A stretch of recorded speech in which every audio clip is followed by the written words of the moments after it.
جہاں کہیں بھی مسلمان پریشان حال ہے ان کی پریشانیوں کو دور فرما دے. یا الہی جو بے اولاد ہیں ان کو نیک صالح اولاد عطا فرما. یا الہی جو صاحب اولاد ہیں ان کے اولاد کو نیک صالح بنا. یا الہی جو جن کے ابھی جوڑے نہیں بنے ہیں یا الہی تو ان کو نیک صالح بیوی عطا فرما اور ان کی زندگی کے اندر برکت عطا فرما اور تمام لوگوں کے میاں بیویوں کے اندر خوب محبت عطا فرما.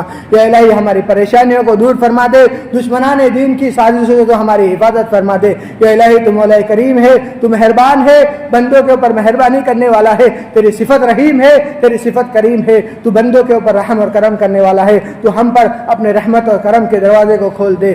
آمین.